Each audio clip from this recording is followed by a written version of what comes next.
Philip Charles Testa was a Sicilian-American mobster known for a short-lived term as boss of the Scarfo crime family, also known as the Philadelphia crime family.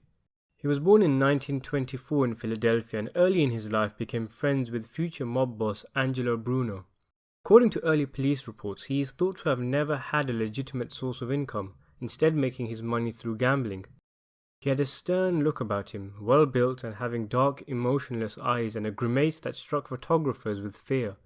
He sported a thick moustache in spite of mob codes forbidding one, and his pock-marked face and working-class clothing style has caused him to be described as having the appearance of a badly dressed plumber than an old-world don. Testa was a steadfast Roman Catholic and bore a son, Salvatore Testa, at the age of 32, raising him with his beliefs and ideals. Out of his two children, Testa was very close with Salvatore. He never kept a gumar and did not indulge heavily in alcohol, unlike many of his associates. Philip Testa saw himself as a Roman general in the mafia. After rising up through the ranks, he became the underboss and eventually the boss of the Philadelphia crime family after the murder of popular boss of around 20 years Angelo Bruno. Bruno's murder is thought to have been orchestrated by his own consigliere Antonio Caponigro, who wanted to take over the drug trade that Bruno had forbidden his family to take a part in. Caponigro was killed by the commission because of his act, and then appointed Testa as the new boss. Testa appointed the once banished Nicky Scarfo as his consigliere and inducted his son into the family.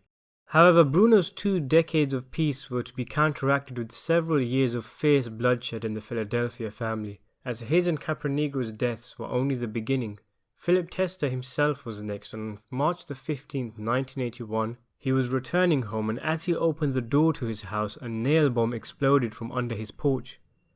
The house was destroyed and Testa's body was torn to pieces. Testa's murder is thought to have been carried out via a coup led by Frank Narducci, who was disappointed in Testa's leadership and thought him to be a weak man. Testa's son Salvatore was left an estate worth $800,000 by his father, including a bar in Atlantic City where Donald Trump had paid Testa over $1 million in order to build his Trump Plaza. Salvatore was a far fiercer and more terrifying mobster than his father. His story of vengeance is one worth noting, but we won't go into it here given that it's unlikely that the Irishman will follow Salvatore's seeking an eventual brutal killing of Frank Narducci. Philip Testa will be played by Larry Romano in Martin Scorsese's gangster movie. Thanks for watching.